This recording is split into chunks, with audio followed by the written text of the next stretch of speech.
In a world full of advice that keeps changing, it is hard to know what to believe. One day we are told to eat this, the next day we are told to avoid it. In all this confusion, how can we figure out what is really good for us? We are here to help you make sense of all the health claims and news headlines you see every day. Welcome to Trust Me, I'm a Doctor. Dr. Saab, welcome to this episode. Hello everyone. Hello. Thank you for having me, Prayas. अब हिंदी में आ जाते हैं doctor साहब. सबसे पहले ये बताओ मुझे कि I always wonder this. Can you be fat and healthy at the same time? There is a social stigma. लोग बोलते हैं कि आप मोटे हो तो आपकी शादी नहीं होगी, आपको हेल्थ प्रॉब्लम्स हो जाएंगी. But I'm sure there is more to it than the surface. When you start scratching, it is not really true. I'll let you answer that, Dr. Saab.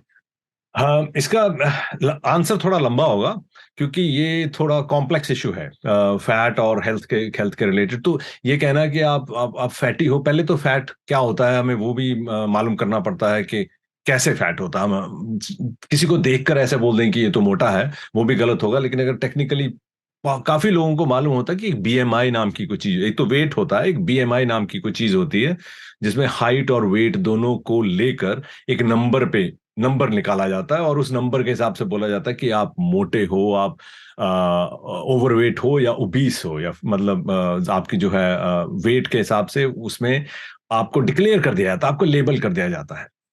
उसमें बिल्कुल नहीं देखा जाता कि वो फैट जो है कहां पे डिपॉजिटेड है. वो फैट जो आपका वेट है, सॉरी, जो वो वेट है वो फैट के कारण है या मसल के कारण है. अगर आप तगड़े तगड़े प्लेयर्स को ले लो, उनमें फैट तो होगी नहीं, लेकिन उनमें मसल तो सॉलिड होगा ना. अगर जैसे आप जिम जाते हो तो आप में मसल तो तकड़ा होगा, लेकिन उसमें जरूरी नहीं है कि वो फैट होगी, लेकिन आपका वेट ज्यादा होगा और आपका बीएमआई जो है वो ज्यादा आएगा. एक मिनट डॉक्टर साहब, ये बताओ, अब बीएमआई जब टेक्निकल टर्म्स की बातें करने लग जाते हैं ना, हाँ जी, मैं उस आदमी के बारे में बात कर रहा हूँ जो गांव में बैठा है, जिसके पास कोई मेडिकल रिसोर्स नहीं है कि अपना बीएमआई पता कर सके कि मैं मोटा हूं या पतला हूं. हम्म ठीक हम्म है. हम्म जो हम्म डॉक्टर के पास पहुंच गया वो तो डॉक्टर बता ही देगा उसको कि भैया तेरा हेल्दी है या नहीं. ठीक है. जी, बट बिल्कुल ऐसे इंसान की जो गांव में बैठा है, जो बीएमआई पता करें, डॉक्टर के पास तो जाएगा नहीं. बिल्कुल. तो कैसे पता लगे कि मैं मोटा हूं या मेरी हेल्थ ठीक है? ऐसा हाँ, कुछ जुगाड़ बताओ. तो उसमें देखो, ये सबसे पहली चीज तो ये है कि अगर आप मान लीजिए आप बड़ी तेज तेज चलते हैं, रोज तेज तेज चलते हैं, आपका पेट भी निकला हुआ, लेकिन आप रोज तेज तेज चलते हैं, आपको सांस नहीं चल रहा और आपको लग रहा है कि आप वैसे फिट हैं, तब आप फिट हैं. तब आपका वेट जो है वो जरूरी नहीं है कि वो अनहेल्दी वाला वेट है. तो एक तो ये एक मोटा मोटा तरीका है. जो चीज आप जवानी में कर सक रहे थे या 5 साल पहले कर सक रहे थे, वो आज भी कर सक रहे हैं फिजिकली, उतना चल पा रहे हैं, तो आप फिट हैं. कोई उसमें उसमें इतनी कोई प्रॉब्लम वाली बात नहीं है, आपकी हेल्थ ठीक है. नहीं, बट मोटे आदमी तो चल तो पाते ही हैं. ऐसा तो कोई नहीं है जो खाट पे बैठ गया. नहीं, हाँ, उनकी कैपेसिटी कम होती जाती है.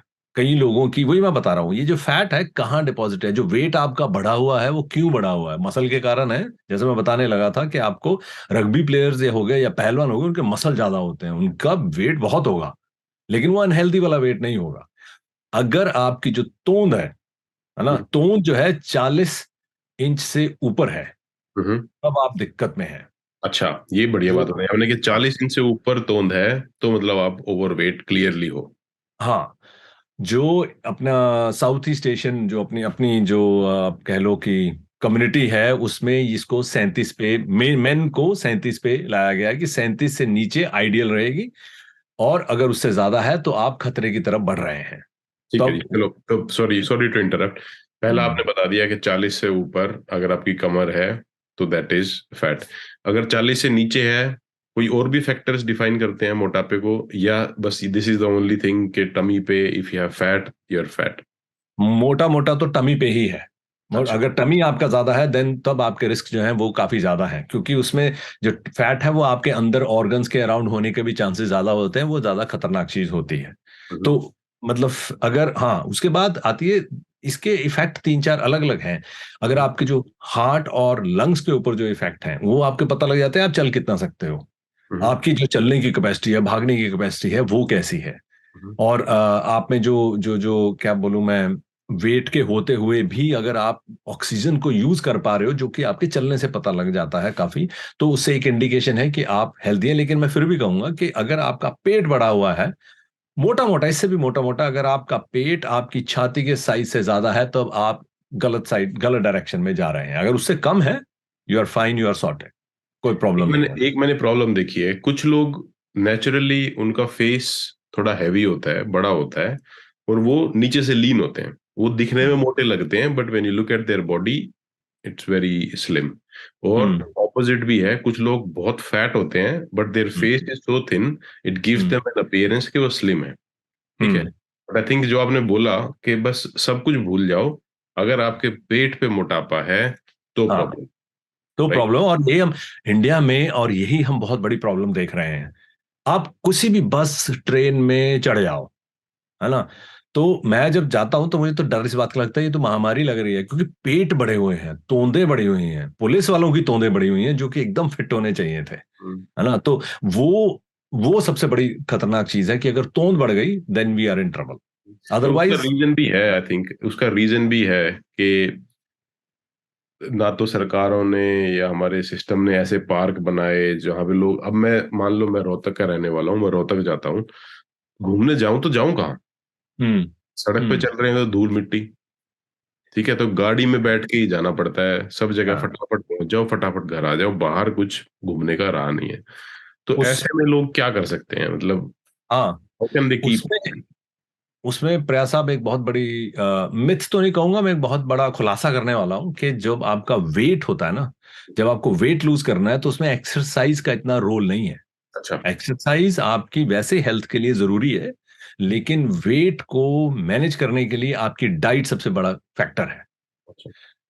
अगर आप डाइट को ठीक रखते हो, तब आप वेट लूज करते हो। एक्सरसाइज से जो आप कैलोरीज की बर्न करने की हम बात अक्सर करते हैं, वो बहुत बड़ा फैक्टर नहीं होता। कैलोरी की जो जो कैलोरी होती है, जो हम खाने में, जो ऊर्जा हमारे खाने में अंदर जाती है, उसको लेके जो एनर्जी उसमें जाती है, उसको लेके हम बात अक्सर करते हैं। वो हम, अगर हमें 2000 2500 दिन की चाहिए, वो हम 1200 1300 1400 पे आएंगे, तब हमारा वेट कम होगा।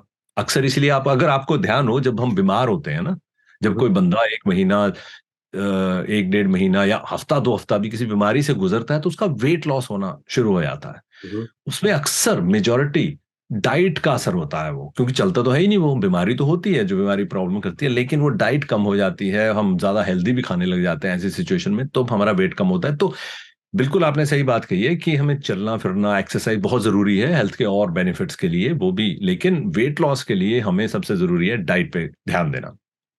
कुछ लोगों में मैंने देखा है, किसी किसी को तो एक रोटी भी लग जाती है, एक रोटी खाने वाला भी मोटा होता है, और कुछ लोग होते हैं जो 5-10 भी खा लें वो मोटे होते ही नहीं है। इसका क्या रीजन है? ये ना, ये भी गलतफहमी है। ये अच्छा। जो क्लेम किया जाता है ना कि एक रोटी खाने वाला मोटा हो रहा है, मैं नहीं मानता। उसमें तकरीबन 100% होता है कि उनकी अगर पूरी आप डाइट देखेंगे, दिन में कहाँ कहाँ क्या क्या खाया जा रहा है, तब आपको दिख जाएगा कि कहाँ पे अनहेल्दी चीजें हैं, कहाँ पे बार बार चीजें खाई जा रही हैं, जिसके कारण वेट बढ़ रहा है। ये मैं वास्ट मेजोरिटी, ज्यादातर ये होता है। नहीं, हम लेकिन क्लेम, मैंने ये भी देखा है कि खूब खाने वाले जो सब कुछ खाते हैं वो पतले ही हैं। हाँ वो उनका, हाँ ये भी है, कई लोगों का जो मेटाबॉलिज्म है, जो जो कि हमारी बॉडी में जो सिस्टम्स चल रहे हैं, एनर्जी को खपत करने का जो तौर तरीका, वो बहुत तेज होता है कईयों में। वो जो हाई मेटाबॉलिज्म वाले लोग हैं, उनमें वो चीजें खपत हो जाती हैं, तो वो उनमें शरीर में वो दिखता नहीं है, उनके पेट पे वो इतना दिखता नहीं है, वो इतने मोटे नहीं लगते हैं। लेकिन ज्यादातर, हम अगर हम, क्योंकि इंडिविजुअली तो बहुत केसेस, एक्सेप्शंस हर जगह होते हैं, ज्यादातर क्या यही होता है कि हमारी डाइट जो है वो बहुत रिच हो गई है। डाइट पे भी हम बात कर सकते हैं किस तरह की हो गई है, जिसके कारण हम इस प्रॉब्लम में हैं। लेकिन डाइट का बहुत बड़ा इसमें रोल होता है, और जो हेल्दी चीजें हैं वो हम कम करते जा रहे हैं। और वो हेल्दी चीजें क्या है, उसकी भी डेफिनेशंस बहुत बदल गई हैं, जो अभी हमें पता चल रही हैं अभी। मैं मेटाबॉलिज्म पे दोबारा आता हूँ एक बार, जो आपने बढ़िया बात बोली कि किसी किसी का मेटाबॉलिज्म इतना तेज होता है कि वो कुछ भी खा ले वो मोटा नहीं होता। हम्म। अगर मान लो मैं मोटा हूँ और मेरा मेटाबॉलिज्म वैसा नहीं है, तो can I do something to increase my metabolism, कि भैया मैं भी कुछ सब कुछ खाने लग जाऊँ लेकिन मैं मोटा ना हो? Is there a trick to that? हाँ देखिए, उसमें अगर पहली बात तो यह है कि जो मसल का हमारा मास होता है ना, मसल्स, वो एक बहुत ही बड़ी चीज है हमारी बॉडी की खपत को बढ़ाने के लिए। अगर आप ध्यान से सोचें, जो यंगस्टर हैं हमारे, जो नौजवान लोग हैं, वो तो फिर भी कुछ कसरत वसरत, अखाड़ों में भी चले जाएंगे, जिम में भी चले जाएंगे, वेट भी उठा लेंगे। लेकिन एक 30 की एज के बाद के लोग भी, इससे पहले भी, लेकिन 30 की एज के बाद तो खासकर इंडिया में लोग वेट ट्रेनिंग को बहुत खराब मानते हैं। मसल का जो जो जो जो स्ट्रेंथनिंग है उसको कम मानते हैं, और मसल जो हमारी बॉडी, सारी बॉडी में होते हैं, वो खपत करते हैं, वो मेटाबॉलिज्म बढ़ाते हैं। आपने फिर मीठा क्या खा लिया, कुछ खा लिया, अगर आपके मसल हैं जिसपे आप काम कर रहे हैं, वो उसको एडजस्ट करते रहेंगे, वो उसकी खपत बढ़ाते रहेंगे। इंडिया में हमारे उल्टा हो जाता है। हम विद एज, थोड़ी सी भी एज के बाद, थोड़ी सी मतलब 30 के बाद, हम वेट ट्रेनिंग कम कर देते हैं, बंद कर देते हैं। 40-50 के बाद तो कोई करता ही नहीं है, क्योंकि उसको पता नहीं क्या समझा जाता। लेकिन हालांकि इतना एविडेंस आ गया है कि जो बुजुर्ग लोग भी हैं, अगर आप 60 की उम्र में भी शुरू करते हैं, ऑब्वियसली थोड़ी सेंसिबली शुरू करनी पड़ेगी, जो रेजिस्टेंट वेट ट्रेनिंग वाली मैं बात कर रहा हूं, उससे आपका बैलेंस भी बढ़िया होगा, आपको गिरने का भी डर कम होगा, आपका सेहत भी बेटर रहेगी, आपका मसल मास भी ठीक रहेगा, और आप लॉन्गर टर्म आपको उसके फायदे रहेंगे। तो आपने जो बात करी मेटाबॉलिज्म बढ़ाने की, उसमें सबसे बड़ा रोल यह है कि हम अपना मसल मास बढ़ाएं और वेट ट्रेनिंग करें। और उसके लिए प्यूबर्टी के बाद, बच्चों में प्यूबर्टी के बाद जब मसल्स डेवलप होने होते हैं, तब से लेकर लास्ट में तो कोई इसका एंड है ही नहीं। आप 90 के हैं, आप 100 के हैं, कितने के हैं, आप कर सकते हैं अंडर गाइडेंस, लेकिन इंजरीज को बचाते हुए आप कर सकते हैं। आपने जैसे 40 इंच बोला, हम्म। हम्म। 40 फॉर एवरीबडी, बच्चा, बूढ़ा, जवान, लेडीज, मेल, या कुछ अलग होता है उसमें? नहीं, हाँ, ये आपने बिल्कुल सही कहा। अभी जो 40 इंच है वो मेन के लिए है, आदमियों के लिए है। औरतों के लिए वो 37 है, 3 इंच कम है। और एक और बात बहुत जरूरी है, जब हम उसको मापते हैं, मेजर करते हैं, तो हमें ना, जहां पे हम पैंट डालते हैं, हम्म, वहां नहीं मेजर करना। जहां पे हमारी धुन्नी होती है, अम्बलिकस जिसको इंग्लिश में कहते हैं, हम्म। उसके थोड़ा सा ऊपर, उसके आधा इंच ऊपर, वहां पे हमें उसको इंची टेप लगा के मापना है। उससे पता लगेगा कि कितना है। So okay, that's another good point कि जब नापना होता है, तो आप बोल रहे हो कि नेवल से थोड़ा सा ऊपर, आधा इंच बस। ऊपर, वहां से नापो। हाँ बिल्कुल, वो सही जगह है। नहीं तो लोग अक्सर वहां से नाप लेते हैं जहां पे कम होता है, और फिर खुश रहते हैं। But again it's very confusing. मान लो 18 साल का बच्चा ही है, हाँ। इज ओवरवेट, बट वो 37 तक नहीं पहुंचा है, तो हाँ। कैन बी से ही इज हेल्दी? नहीं नहीं नहीं, इट इज वही है। देखो, मेडिसिन में बीएमआई, फिर बीएमआई करवाना पड़ेगा अगर आपको काफी चीजें हैं। फिर होता है। उसमें आप उसकी जो जो जैसे लंग्स और कार्डियोवास्कुलर हेल्थ की बात करी, वो भी देखोगे। अब 17 साल का बच्चा अगर 100 मीटर भाग के हाफ रहा है, बुरी तरह से भाग ही नहीं पा रहा, एक पहली मंजिल तक सीढ़ियां नहीं चढ़ पा रहा, तब दिक्कत है। फिर तब हम्म, हमें हम्म, हेल्थ की प्रॉब्लम है। इसमें एक और बात मैं ऐड कर दूं, बहुत लोग हैं जिनको बीमारियां भी रहती हैं। तो उनको, जैसे किसी को थायराइड की प्रॉब्लम हो सकती है, जिसको हार्मोन्स की और दूसरी दिक्कत हो सकती है, तो वो फिर नेचुरली उन चीजों को ट्रीट करेंगे पहले, जिसके जिसके चलते फिर जो वेट कंट्रोल अपने आप होगा। हमें उनको भूलना नहीं चाहिए कि नहीं, सभी के सभी जो हमें ओवरवेट दिख रहे होते हैं, वो सिर्फ इसलिए नहीं होता कि उनका खाने पीने का या ऊपर नीचे हुआ होता है। तो there are other medical issues too, जो भी हमें ध्यान में रखने चाहिए। हाँ, मैंने देखा है कि लेडीज में खास तौर से सडनली वेट गेन हो जाता है, थायराइड, उनका थायराइड लेवल इंक्रीज या डिक्रीज हो जाता है, उससे वेट गेन बहुत ज्यादा हो जाता है। तो अग्री कि इतना सिंपल नहीं है कि सब जिसकी 40 है वो मोटा है, बट आई थिंक मोटा मोटा आप बोल रहे हो कि जो जिसका पेट बाहर निकला हुआ है वो फैट है। बाकी अगर पेट आपका ठीक है, बॉडी के शेप में है, तो कोई दिक्कत नहीं है, आराम से काम चल रहा हाँ, आप है, यू आर हेल्दी। कसरतें कर सक रहे हो। और हाँ, अगर ये वेट इतना बड़ा हुआ है, पेट बाहर निकला हुआ, आप ट्राई कर लेते हो उसको ठीक करने की, नहीं हो रहा तो मदद ले लीजिए। हम्म, हम्म, हम्म। हमारे हमारे वीडियोस आगे पीछे देखते रहिए, उसमें और इन्फॉर्मेशन आ जाएगी। इसमें हम और बातें कर लेंगे इसके बारे में, लेकिन आप उसको दिमाग में रखिए, उसको ऐसा मत हटा दीजिए कि यार ये तो ठीक है, ऐसे ही चलेगा, हुँ, क्योंकि उसके हुँ, कॉन्सिक्वेंसेज होंगे फिर। हुँ। आपने एक और बहुत बढ़िया बात बोली कि exercise, right? Hmm. Hmm. Weight training, increase your muscle mass. But अगर is there an age, recommended age, कि उसके बाद you can start doing weight training? के आई हम्म। डोंट वांट कि कोई 12, 13 या 15 साल का कोई बच्चा इस वीडियो को देख रहा हो और वो कल जाके वेट उठाने लग जाए, where it is not good for them. तो कोई एज है कि जहाँ पे वेट ट्रेनिंग शुरू कर देनी चाहिए? हाँ, देखिए इसमें हाँ, ये बड़ा ना डाइसी सा है, बड़ा इसमें थोड़ा टेक्निकलिटीज़ रहती हैं।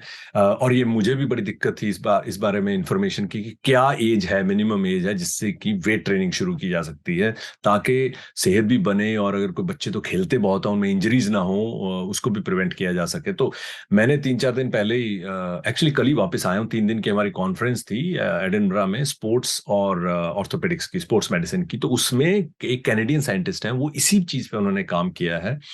बच्चों में एक्सरसाइज को लेकर ही उन्होंने काम किया, तो उनसे मैंने यही क्वेश्चन किया कि what is the minimum age. तो उनका जो सजेशन यही था कि जो प्यूबर्टी से पहले वाले बच्चे होते हैं एक्सरसाइज वो शुरू कर सकते हैं, लेकिन वो वेट ट्रेनिंग उनको नहीं करनी चाहिए तब, क्योंकि उनकी जो बोन्स होती हैं वो डेवलप हो रही होती हैं, उनमें कुछ ऐसे सेंसिटिव एरियाज होते हैं जिसमें वेट से थोड़ा नेगेटिव इम्पैक्ट हो सकता है उनको, लेकिन अपने बॉडी वेट के साथ कर लेनी चाहिए। हम्म। कि जैसे उठक बैठक कर लो, दंड पेल सकते हैं वो, लेकिन वेट नहीं उठाना चाहिए अपनी बॉडी के बाहर कुछ भी खास। तो छोटे बच्चे वो एक बार प्यूबर्टी के बाद जब मसल्स डेवलप शुरू हो जाते हैं, तब आप धीरे धीरे अपनी जो वेट ट्रेनिंग है वो शुरू कर सकते हैं। बॉडी वेट ट्रेनिंग जो अपने बॉडी वेट के साथ है वो तो आप करते रहिए, लेकिन उसके बाद आप धीरे धीरे प्यूबर्टी के बाद 12-13 साल 14 साल लड़कों में, 13-14 साल के बाद आप उसको वेट ट्रेनिंग शुरू करो, उसको धीरे धीरे धीरे बढ़ाते रहो। उसमें सबसे ज्यादा ख्याल रखना है कि जल्दबाजी नहीं करनी है और इंजरी नहीं होनी देनी है, क्योंकि हम्म। इंजरी अगर हो जाती है तब दिक्कतें जो है वो बढ़ जाती है। और फिर वेट ट्रेनिंग बच्चों से लेकर बड़ों तक, बुजुर्गों तक हम्म। कोई भी कर सकता है और करनी चाहिए हमें। आपने प्यूबर्टी बोला, तो what is that age for puberty? तो प्यूबर्टी वो एज होती है जिसमें हमारे अंदर सेक्सुअल चेंजेस आती हैं। हम्म। अ, जो लड़कियां होती हैं, गर्ल्स होती हैं, उसमें वो 12 साल के करीब शुरू हो सकती है। कईयों में थोड़ी पहले भी हो जाती है। आजकल देखा जा रहा है कि प्यूबर्टी पहले भी हो रही है, उसके कई कारण हो सकते हैं, लेकिन 12 साल आप लगा कर चलिए। और जो लड़के होते हैं उसमें 13-14 साल में प्यूबर्टी शुरू हो जाती है। ओके, तो रफली आप बोल रहे हो कि 12 साल से पहले लड़कियों को एक्सरसाइज वेट ट्रेनिंग नहीं करनी चाहिए, और लड़का हो तो 14 साल से पहले नहीं करनी चाहिए। आई वुड अवॉइड, हाँ जी बिल्कुल, I would avoid. Body weight से कर लेनी चाहिए, अपने बॉडी वेट से। हाँ, अपने एक्स्ट्रा बॉडी वेट से डंबल नहीं दंड उठाने। दंड बैठक लगा लो, पुल अप कर लो, पुश अप कर लो, वो सब बिल्कुल, कर लो, कोई प्रॉब्लम नहीं है, वो बट जरूर करो। डंबल ना उठाओ है। डंबल नहीं उठाने। ओके, ठीक है जी। तो आपने बोला जैसे कि डाइट कंट्रोल करो, एक्सरसाइज हम्म, इतनी ना भी कर पाते हो लेकिन डाइट कंट्रोल करो, ठीक है? हम्म, तो हम्म, डाइट में क्या कंट्रोल करो? अगर मैं मोटा हूँ, तो मतलब क्या रोटी खाना कम कर दूँ, सब्ज़ी ज़्यादा खाऊँ, फ्रूट ज़्यादा हम्म, खाऊँ, मीठा कम कर दूँ? कोई ऐसा कोई फ़ॉर्मूला है हम्म, जिसको पता लग जाए? क्योंकि आप अखबार खोल के बैठो, तो कोई बोलेगा कि सुबह धनिया खाओ, धनिये का पानी पियो, ठीक है? अदरक हाँ, खाओ, लहसुन खाओ, एंड हाँ, this is all nonsense I believe, क्योंकि some of these things they ji, sound right, right? जैसे हाँ, बोलते हैं कि गर्म पानी पियो सुबह-सुबह, हाँ, हाँ, उससे आपका वेट कम होएगा। They sound right to our human mind, but I hmm, don't think there is any scientific evidence behind them. There are lots of things they sound right कि यार हाँ, ऐसा तो नहीं, but it is not so simple I believe. Absolutely right. It is not simple. और जो आपने ये बात की गर्म पानी पीने वाली, मैंने एक वीडियो देखा उसमें उस बंदे का, वो उसके कोई मेडिकल बैकग्राउंड नहीं है। उसने 5 या 7 ऐसे सॉल्यूशन दिए कि जिससे कि जो आपकी फैट है पिघल के बाहर निकलेगी, हाँ, these kind of melt it out, है ना? और इंडिया से हैं और मिलियंस ऑफ व्यूज़ हैं उसमें उसके। और उसने वही 4-5, उसमें गर्म पानी भी था जैसा आपने आपने बोला। हुँ, वो देख के मैं एक तरह से सुन्न हो गया कि ये जो वेट गेन है या जो बॉडी फैट आपकी इतनी बढ़ रही है ना, इसका वो कारण होता है। जैसे बीमारियों को हम साइड में रख दें, हुँ, बाकी जो है वो नेचुरली आपके लाइफ़स्टाइल से ही आता है। और जब तक हम अपने दिमाग में ये नहीं लेंगे कि हमें लाइफ़स्टाइल चेंज करना है, हमें ये लाइफ़स्टाइल, हमें अपनी ज़िंदगी इस तरह जीनी है कि हमारा वेट हेल्दी उसमें रहे, तब तक हम इसको परमानेंट चेंज नहीं ला सकते। ये हमें बिल्कुल ध्यान में रखना चाहिए। लोग 3 हफ्ते की डाइटिंग करते हैं, उसके बाद उसके 3 हफ्ते बाद वो सारा वेट वापस आ जाता है। आप कुछ कह रहे थे, सॉरी। हाँ, नहीं कि गर्म पानी पीने से या लहसुन खाने से अगर वेट कम होता हो ना, तो दुनिया में कोई मोटा ना होगा। बिल्कुल, बिल्कुल इतना सही आसान कहा। है। हाँ, हाँ। हम सभी चाहते हैं कि ऐसे चुटकी बजाओ और वेट कम हो जाए, या सुबह में हम कुछ ऐसी चीज़ खा लो, सुबह में एक चीज़ खा लो, दोपहर को खा लो और वेट कम होता जाए। ऐसा कुछ नहीं है। आते हैं हमें चूरन, पता नहीं क्या-क्या बिकता है कि चूरन हाँ, खा लो, ये खा लो, वेट कम होता है, बट आई थिंक वो सब आपको एक बार कुछ कर देंगे, but it is not a solution at all. और एक और बात हमें ध्यान रखनी है कि कोई भी ऐसी चीज जो आपका वेट बहुत जल्दी नीचे लेके आ रही है, वो वैसे ही हेल्दी नहीं है आपके लिए। वही वेट लॉस हेल्दी है जो आपने खुद स्लोली बट स्टेडीली अचीव किया है, वही लॉन्ग टर्म तक रहेगा। ये तो बहुत साइंटिफिक स्टडीज हो चुकी हैं जिसमें दिखाया कि जितनी जल्दी आप वेट लॉस करते हैं उतनी जल्दी वो वापस आता है। जितना आपने ज्यादा मेहनत करी होती है वो धीरे धीरे जाता है, वो उतना ही आप उसको मेंटेन करते हैं क्योंकि आप अपने अंदर बदलाव कर लेते हो। That is a huge difference. अगर आप मुझसे पूछते हो कि ऐसी क्या चीजें हैं जो हमें इसमें हेल्प कर सकती हैं मोटी मोटी, एक तो मैं अपने पेशेंट्स को यहाँ पे जो मेरे पास आते हैं, मेरे पास बहुत कम समय होता है तो उसमें मुझे टिप्स ही देने होते हैं कि भाई ये करके देखो एक चीज। तो उसमें सबसे यहाँ पे स्कॉटलैंड में, यूके में सबसे बड़ी बात मैं बोलता हूँ कि जो अल्ट्रा प्रोसेस्ड फूड है वो खाना बंद करो। अब बात आती है कि अल्ट्रा प्रोसेस्ड क्या है। हम हमारे दिमाग में आते हम तो, आप किसी को पूछेंगे, जब एक सर्वे किया गया मतलब ठीक ठाक लोगों का कि आप अल्ट्रा प्रोसेस्ड खाते हैं, 70% ने कहा कि हम नहीं खाते हैं। लेकिन जब उनकी डाइट में जाके देखोगे तो उसमें से 10 या 15% है जो नहीं खाते हैं। लोगों को मालूम नहीं अल्ट्रा प्रोसेस्ड क्या है। अल्ट्रा प्रोसेस्ड फूड वो होता है जिसके आप लेबल उठा के देखें, उसमें जो इंग्रेडिएंट्स हैं उसमें से अगर आपके पास एक से ज्यादा इंग्रेडिएंट ऐसा है जो आपकी किचन में अवेलेबल नहीं है, चाहे वो प्रिजर्वेटिव है चाहे वो केमिकल है, वो अल्ट्रा प्रोसेस्ड फूड है। ब्रेड भी अल्ट्रा प्रोसेस्ड फूड में आती है जिसमें वो इंग्रेडिएंट होते हैं। तो वो अल्ट्रा प्रोसेस्ड फूड खाना अगर आप बंद कर देंगे, जिसमें रेडीमेड मील्स होते हैं, सैंडविचेस भी हैं हमारे यहाँ पे, जैसे सैंडविच मिलती है, हमने कोई ऑफ द शेल्फ चीजें बना के खा ली हैं, वो सारी अल्ट्रा प्रोसेस है। उसके इंग्रेडिएंट्स आप देखिए, वो पहले तो खाना बंद कर दीजिए, जीरो। वो बहुत लेवल्स पे, फिर कभी बात कर लेंगे किस तरह से वो असर करते हैं, वो बहुत लेवल्स पे हमारे हेल्थ पे असर करते हैं। उसमें मोटापा सबसे बड़ी चीज है। एक तो ये बात होगी। दूसरी है शुगर्स। शुगर जो है वो बहुत बहुत ही खतरनाक चीज है हमारी बॉडी के लिए। बहुत जल्दी हमारे ग्लूकोज लेवल ऊपर जाते हैं, फिर नीचे डिप करते हैं। जैसे ही वो डिप करते हैं हमें अंदर से क्रेविंग आती है वो और खाने की। तो ये जो ऊपर नीचे डिप्स ऊपर नीचे जाते हैं वो हमारी सेहत के लिए खतरनाक है, क्योंकि अंदर हार्मोन्स का इंबैलेंस, इंसुलिन एक्ट करना बंद कर देती है, फिर हम और खाते हैं। तो एक साइकिल बन जाता है और आपको हैरानी होगी जान के इन सब के चलते हमारे ब्रेन में चेंजेस आ जाती हैं। अच्छा। हमारे ब्रेन में ऐसी चेंजेस आते हैं कि हमारी क्रेविंग बढ़ती जाती है, हमें और खाना होता है, हमें लगता है कि हमें खुशी दे रहा है। एक बहुत ही रीसेंट स्टडी, अब ओबेसिटी जो है जिसको हम मोटापा कह रहे हैं, इसको इसको एज ए डिजीज लिया जा रहा है, लॉन्ग टर्म डिजीज, क्योंकि इसमें आपके दिमाग में, आपकी सोचने में, आपके न्यूरॉन्स में, कनेक्शंस में बहुत बड़े चेंजेस आते हैं जो कि हमारी पूरी बॉडी पे असर करते हैं। इसका सबसे बड़ा कारण ये है कि जो आजकल हमारे फूड्स मिल रहे हैं, इंडिया में भी बहुत मिलते हैं, जो खाने में स्मूथ होते हैं और मीठे होते हैं, है ना? तो जैसे अगर कोई चीज खाने में खुरदरी है, उसमें फाइबर ज्यादा है, वो ज्यादा हेल्दी है, लेकिन उसमें मेहनत ज्यादा करनी पड़ेगी, उसका टेक्सचर भी हमें पसंद नहीं आएगा। वो लेकिन हेल्दी है हमारे लिए। लेकिन जो दूसरी साइड जो हम खाने हैं, जो आइसक्रीम होगी, इवन मिठाइयाँ होगी, वो स्मूथ होती हैं, उसमें मीठा होता है और हमें ज्यादा खाना होता है, वो हमारे दिमाग में चेंज करते हैं और हम और ज्यादा खाते हैं। आपको हैरानी होगी जान के, प्रयास साहब, जो सीरियल्स होते हैं ना, म्यूसली जैसे सीरियल हो गए, ग्रेनोला जैसे सीरियल हो गए, जो कि और कहने को बहुत हेल्दी सीरियल हैं, और उसमें हम कॉर्नफ्लेक्स की बात नहीं कर रहा मैं, जो हेल्दी वाले, वो भी अल्ट्रा प्रोसेस्ड में आते हैं। मेरे ख्याल से इसकी डेफिनेशन अगर मोटी मोटी देनी हो तो basically anything which is packed and not frozen is 100%, not in fridge and packed is ultra processed. वो भी है, लेकिन इंडिया में भी आप इंग्रेडिएंट्स उठा के देखिए, इंग्रेडिएंट्स में लिखा होता है तो कि ये क्या तो है। कुछ इंग्रेडिएंट्स, तो आप दही का डब्बा उठा के देखो, उसमें भी 4-5 इंग्रेडिएंट ऐसे होते हैं। बहुत सही कहा आपने, and they are ultra processed. अच्छा, दही दे भी आर बाजार यस। वाले, बाजार मेरी वाले हाँ, अल्ट्रा प्रोसेस्ड है। जो जो बच्चों को यहाँ पे हम फ्लेवर्ड योगर्ट्स देते हैं, ये मैंने भी बहुत रिसेंटली ही सारा कुछ डिस्कवर कर रहा हूँ। रिसेंट जो बच्चों को हम फ्लेवर्ड देते हैं, जो इवन जो योगर्ट हम उठा के खा लेते हैं, जो प्रोबायोटिक्स जैसी चीजें होती, all these are ultra processed.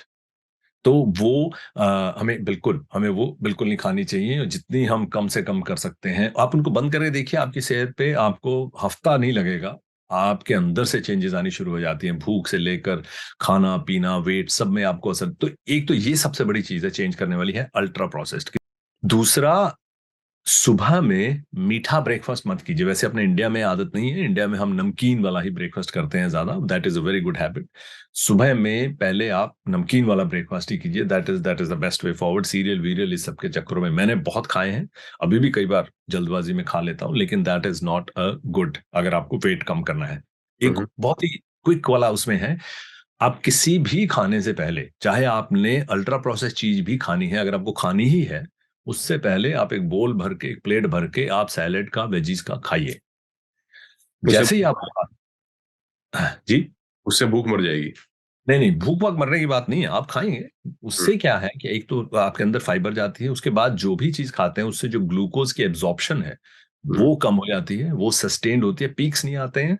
हम्म, और जो फाइबर होती है इन चीजों में, वो आपकी अंतड़ियों को लाइन कर देती है, उसके अंदर ना एक तय बना देती है, और उसके चलते ग्लूकोज जैसी चीजें, हाई कैलोरी जैसी चीजें जल्दी जल्दी एब्जॉर्ब नहीं होती हैं हमारी बॉडी में, और उसके चलते आपकी बॉडी जो फैट है वो बढ़ता नहीं है। तो आप और कुछ नहीं कर सकते ना, तो हम्म, पहले आप अपने खाने में सलाद खाइए बस। उसके अच्छा, बाद आप चाहे वही खाना खा लीजिए, आप पास्ता वही खा लीजिए, आप आइसक्रीम खा लीजिए, कुछ खा लीजिए, लेकिन पहले प्लेट भर के सलाद खा लीजिए। That itself will make a huge difference.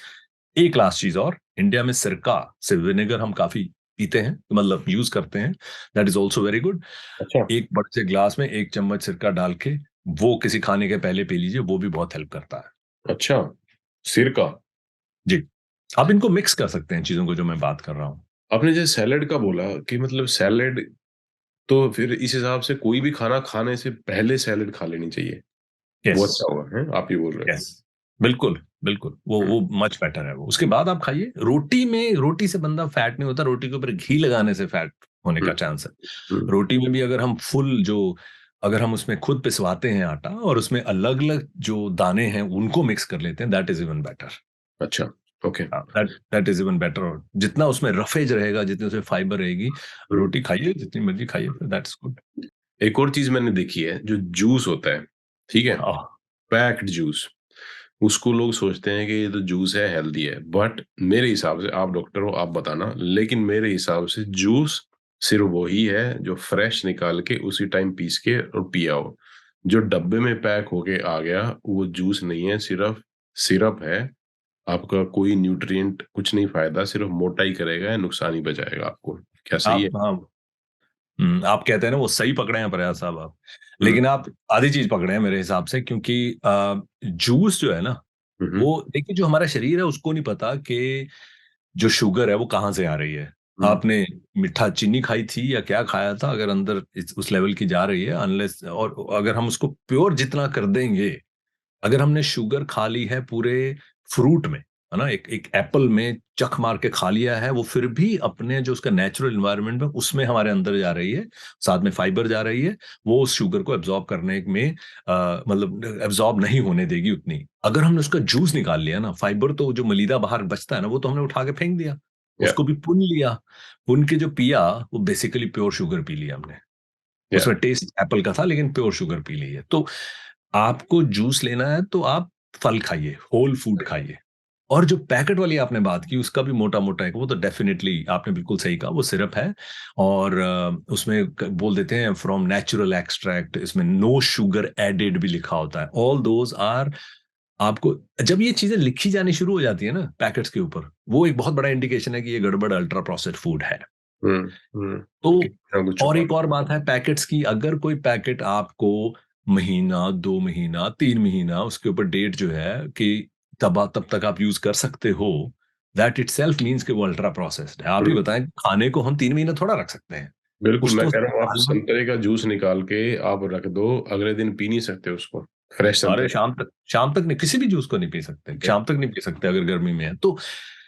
कुछ तो उसमें डाला है ना, हम्म, जो आपको 4 महीने तक वो डिब्बे में रह सकता है। तो वो जो चीज डाली है वो, उसके आजकल बहुत रिसर्च हो रही है इस पे, उसको हम हमारी आंतड़ियों में माइक्रोबायोम ऑर्गेनिजम्स हैं, बैक्टीरिया वगैरह, उसको लेकर बहुत रिसर्च हो रही है। उसमें क्लियर आ रहा है कि ये सभी सारी चीजें हम्म। सिर्फ मोटापे को ही नहीं, हमारी हार्ट की हेल्थ, हमारी हमारी हमारी bone, muscle, even mental health पे बहुत बड़ा असर करती है।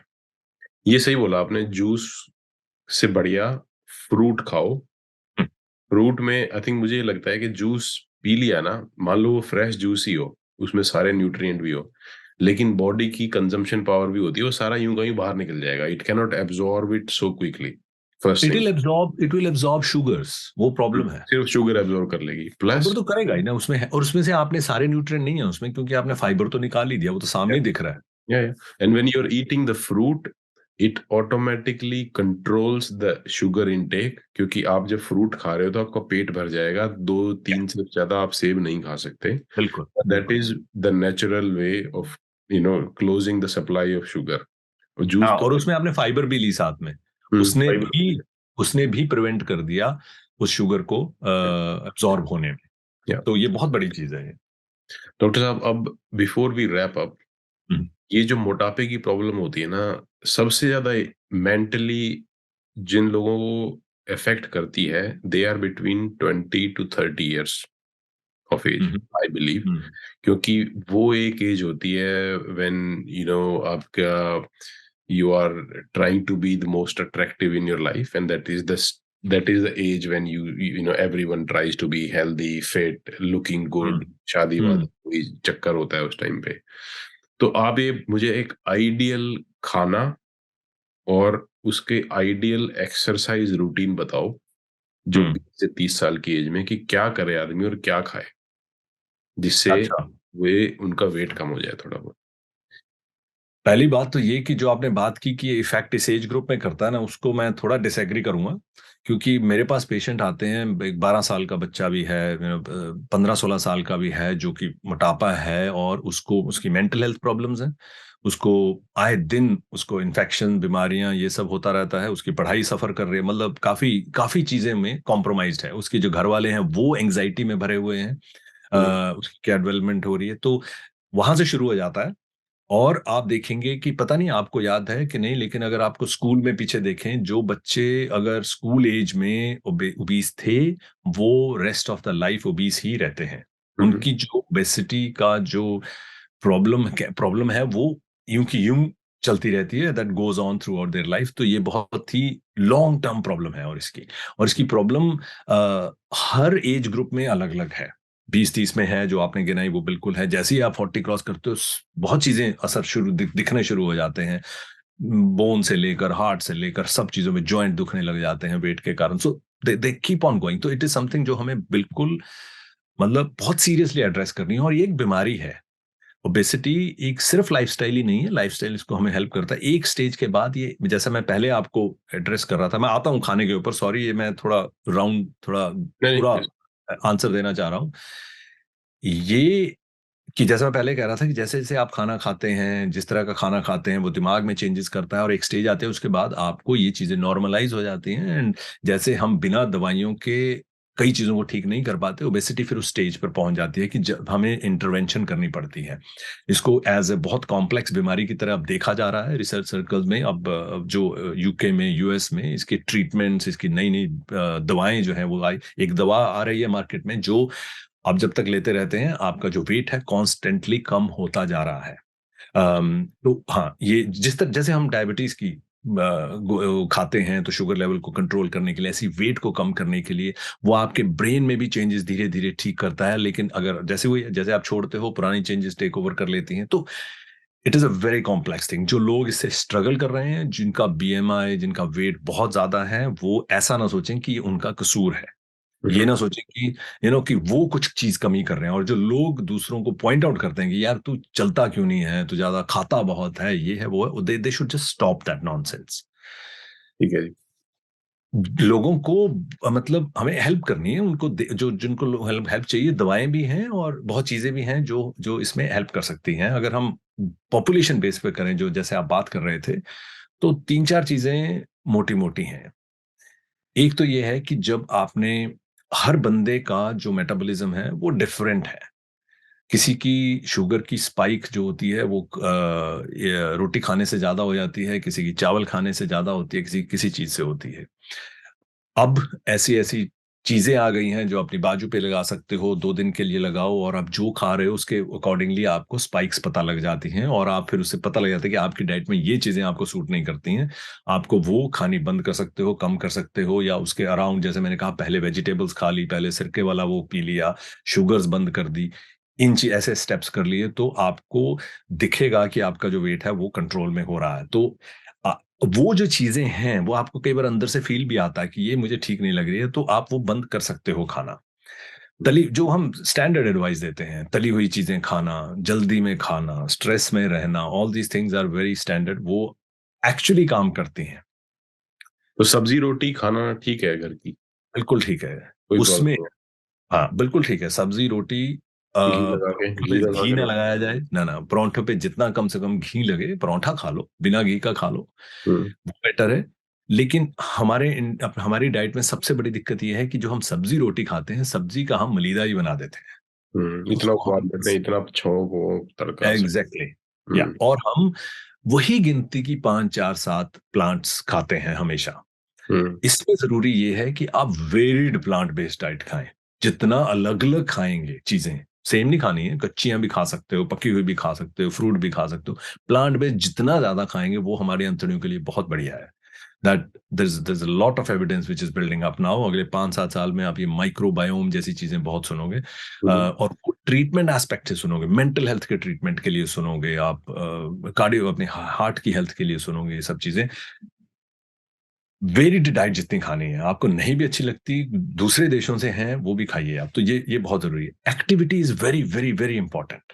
हम्म एक्टिविटी इसलिए भी इंपॉर्टेंट है, जैसे मैंने कहा, आपके मसल बिल्डिंग के लिए अगर आप रेजिस्टेंट ट्रेनिंग कर सकते हैं, आप चाहे 10 मिनट डंबल उठा के आपने मार लिए ना, दैट इज ऑल्सो गुड।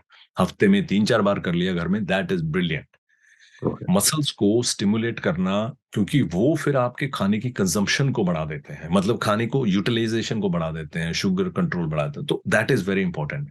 आप रेजिस्टेंस ट्रेनिंग नहीं कर सकते, बॉडी रेजिस्टेंस ट्रेनिंग कर लीजिए। मतलब वेट ट्रेनिंग नहीं कर सकते तो उठक बैठक कर लीजिए, बॉडी के अगेंस्ट चीजें कर लीजिए, अपने वेट के अगेंस्ट। चलना फिरना, हफ्ते में आपको, जहां तक मुझे याद आ रहा है, 150 मिनट कम से कम चलना है। हम्म तो वो activity you should be doing at around 10,000 steps a day, तो बनते हैं। मैंने तो दैट वो बहुत जरूरी। तीसरी चीज है स्लीप। अच्छा वेट के लिए भी स्लीप और रेगुलर स्लीप, 7 8 घंटे की टाइमली स्लीप बहुत जरूरी है। आप ये हो सकता है कि कुछ लोग 9 बजे सोना चाहेंगे, कुछ लोग 11 बजे सोना चाहेंगे, कुछ 12 सोना चाहेंगे, लेकिन आप 7 8 घंटे अपनी हम्म स्लीप पूरी कीजिए और उसको रेगुलरिटी में रखिए। ऑब्वियसली स्मोकिंग एंड अल्कोहल से दूर, अगर ये चीजें हैं, तब आपने अपनी हेल्थ का बहुत ही बड़े लेवल पे आपने टेक केयर कर लिया, और वेट का भी है वो भी रिडक्शन होगी। अगर आपने बहुत ट्राई की है वेट्स की, मेरे हिसाब से ये जो डाइट्स हैं, कीटो डाइट, ये diet, low carb, high carb, all these are, मेरे हिसाब से यू कैन अवॉइड इट। आप अपने पैसे को बचाइए, जो हमने बातें करी हैं वो कीजिए, अपने लाइफस्टाइल में चेंजेस लेके आइए, अपनी आदतों में चेंजेस लेके आइए। 3 हफ्ते की डाइट के बाद अगले 4 हफ्ते में वो वापस आ जाता है। Okay, that's great, Dr. Saab. I think I hope people will find this info useful. And guys, if you have any comments, if you have any concerns about your health or anything specific which is bothering you, please drop us a message in the comments below. And I will guarantee Dr. Saab himself will respond to your query in detail. And if there is a need, he'll be happy to jump on a call with you to help you in your scenario. Until next time, bye bye.